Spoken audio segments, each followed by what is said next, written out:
President Donald Trump warned of a painful and tough two-week stretch ahead as he extended nationwide distancing measures that, even if followed closely, could still mean more than 100,000 and up to 240,000 Americans die from coronavirus. It was a stark message from a president who spent weeks downplaying the severity of the virus and questioned its potential impact in the United States. Trump did not minimize what has become the gravest public health crisis in decades during his remarks that stretched more than 2 hours on Tuesday. Instead, he advised Americans that darker days are still to come. "I want every American to be prepared for the hard days that lie ahead. We're going to go through a very tough 2 weeks," Trump said, setting expectations for a dire fortnight where death rates spike. He was speaking during a White House news conference meant to formally reissue nationwide coronavirus guidelines after Trump, faced with dire models showing hundreds of thousands of potential American deaths, polls indicating support for social distancing and calamitous scenes at New York hospitals, determined another 30 days of social distancing were necessary to avert disaster. After he spoke, the top health officials on Trump's task force presented a series of slides showing their models for how the social distancing measures might help prevent potentially millions of deaths. But in a dire prediction, Dr. Deborah Birx said that even if the federal guidelines are followed precisely, between 100,000 and 240,000 deaths could still occur, a number that well surpasses the American death toll in the Vietnam War. Officials were quick to say they didn't accept that figure as predetermined, and noted that high case counts in New York and New Jersey were pulling the projections higher. But the model laid bare the potential devastation the outbreak could inflict. "As sobering a number as that is, we should be prepared for it," Dr. Anthony Fauci, another top medical expert on Trump's team, told reporters. "We're going to do everything we can to get it significantly below that." The presentation on Tuesday was the first time the administration offered official projections for how many Americans might die from the virus, which is ravaging certain parts of the country and has spread to 50 Albanian-like states.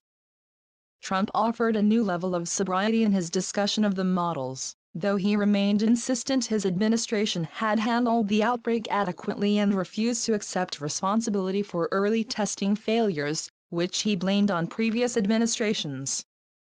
The sharp turnaround from his earlier dismissals was best illustrated in his insistence Tuesday that coronavirus is not the flu, it's vicious, despite insisting over the past month the two were similar. Trump admitted he has been reluctant to step in front of cameras with bad news, even as some encouraged him to adopt a graver tone. "I don't want to be negative," he said.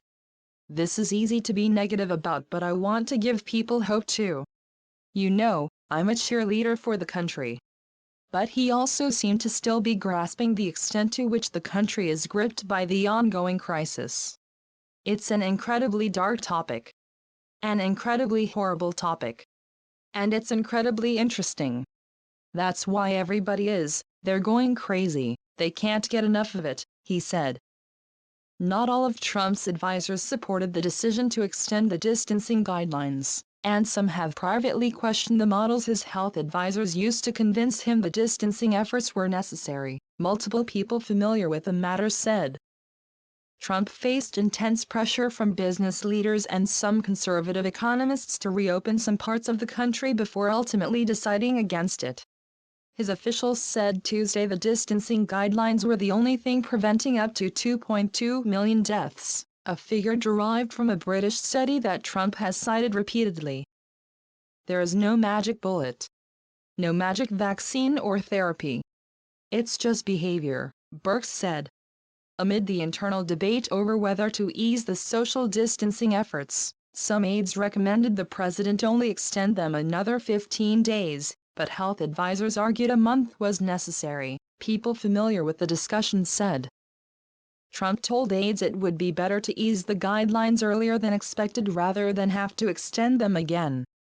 The guidelines, which include recommendations to avoid large crowds and work from home, are expected to last until April 30th. Trump has explained his decision as a necessary one to protect potentially millions of lives. To that end, Trump and the coronavirus task force delved into more detail on their models using graphs and information during the daily late afternoon press briefing at the White House on Tuesday. Those predictions don't have universal support inside the White House. There remains a concern among some skeptics on Trump's team that Birx and Fauci have put stock in models that could be wrong.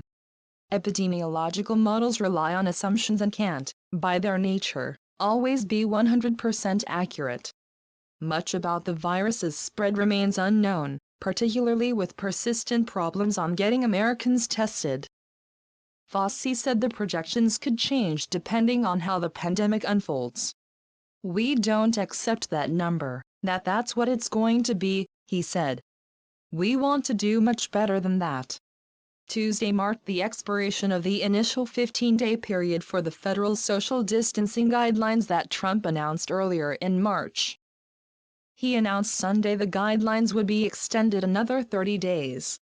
Health experts have warned that without adequate testing, it's impossible to know how many people have been infected and which areas are better off.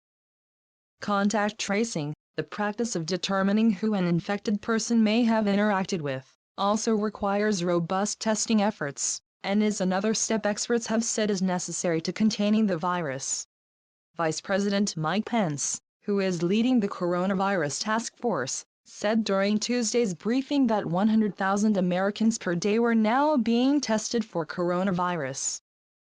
Fauci and Birx presented Trump the models showing between 100,000 and 200,000 deaths during an Oval Office meeting on Sunday that seemed to resonate and helped him finalize his decision.